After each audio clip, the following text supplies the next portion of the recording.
Muito bom dia, pessoal. Hoje, sexta-feira, 17 de outubro de 2025.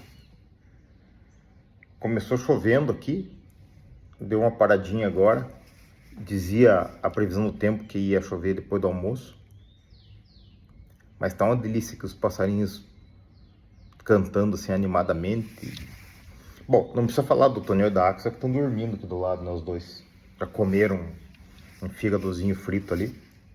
Estão animados, eu espero que você esteja bem, como bem esteja a sua casa. Vamos para João 14, no versículo 23. Jesus diz assim: Se alguém me ama, guardará a minha palavra, e meu Pai o amará, e viremos para ele e faremos nele morada. Quem não me ama, não guarda as minhas palavras. Ora, a palavra que ouviste não é minha, mas do Pai que me enviou. Ok. E na sequência ele fala assim: Eu deixo-vos a paz, a minha paz eu vos dou. Não a dou como o mundo a dá. Ele fala do envio do Espírito Santo, né? Que ele enviaria o Consolador do Espírito Santo que ensinará todas as coisas e fará lembrar do que ele tinha dito. Percebam isso. Que coisa legal. Primeiro ele diz assim: eu dou uma paz para vocês que o mundo não dá. Existe uma grande mentira no mundo que diz assim: Deus nos dê saúde que o resto nós damos um jeito. De jeito nenhum. A paz do Senhor, que é uma saudação que a gente usa entre nós aqui, o shalom de Deus, ela é complexa. Viu? Se você tiver com dinheiro no bolso, se você tiver com as coisas em ordem na tua casa, mas tiver com uma unha encravada, aquilo te tira a paz. Eu, por exemplo, tenho às vezes crise de rinite, de sinusite, aquilo me tira a paz. Fica com a cabeça latejando assim, né? Aquilo é complicado. Quem tem filhos, se um filho não está bem, você não fica em paz. Se você briga com a sua mulher, com o seu marido, você não fica em paz. E fique sem dinheiro para ver. Fique sem dinheiro com o gás acabando, com a luz acabando, com o oficial de justiça batendo na sua casa, para ver se você tem paz. Então a paz do Senhor, ela é algo complexo, ela envolve muita coisa, muito gerenciamento na nossa vida. Mas Jesus fala assim: eu vos dou a paz. A minha paz eu vos dou. E ele está falando aqui do seguinte: é uma paz com relação ao nosso destino, a nossa vida, a nossa existência, porque o Espírito Santo nos convence do pecado e o Espírito Santo nos lembra do que Jesus falou, ou seja, da palavra de Deus. Mas vejam bem, como é que você vai lembrar de uma coisa se você nunca leu?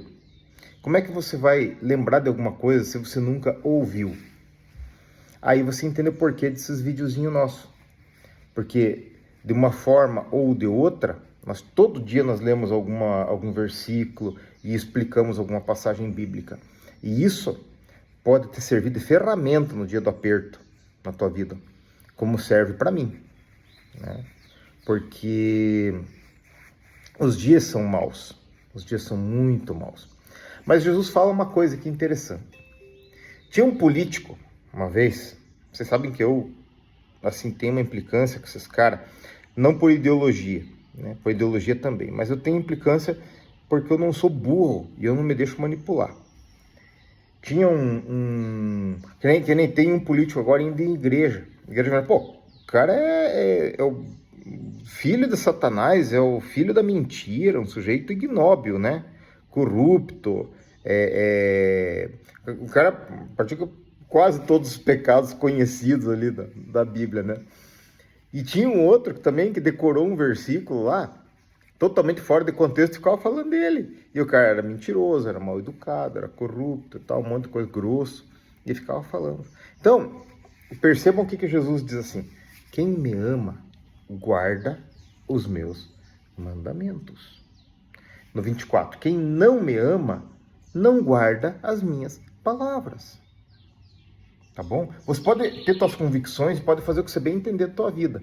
Mas ele falou assim, ele falou, olha, se o teu inimigo quiser tirar a tua jaqueta, dê a camisa também. Se ele quiser te obrigar a andar 1 milha, ande 2 com ele. Né? Se te dá um tapa na cara, vire a outra. Isso aí pode ser literal ou não, gente. Mas ele fala de você sofrer o prejuízo por causa de uma coisa maior. A vida de cruz, ela significa isso, né? Você abandona o que tua carne quer fazer, o que tuas convicções querem que você faça, para você fazer o que Jesus disse, para você cumprir a palavra dele. Aí você lê lá, Jesus chorou. Gente, viviam falando para mim que o homem não chora, me criaram dizendo que o homem não chora. Daí você lê lá, Jesus chorou. Eu sou chorão, eu choro, me emociono, fico triste e tal. Qualquer coisinha me faz chorar. Isso chorão com muito orgulho, tá? Outra coisa, desde que eu era criança, me diziam assim, se apanhar na escola, vai chegar e vai apanhar em casa de novo. Ou, homem não leva desaforo para casa. Aí você vai na palavra de Deus e vê um ensinamento que diz assim, se te obrigarem a andar 1 milha, ande 2. E aí? Como é que fica? Eu não digo que você não tem que defender tuas coisas, defender tua casa e tua mulher e coisa, porque daí isso seria... Se você não defender, daí é mais pecado do que qualquer outra coisa, né? Que a Bíblia manda você defender. Mas percebam que tem muita coisa que a gente aprende no mundo. Lembram do coitado do Gerson? Eu gosto de levar vantagem em tudo, certo? E aí você pega uma Bíblia que te ensina a servir os outros em vez de levar vantagem e se aproveitar dos outros.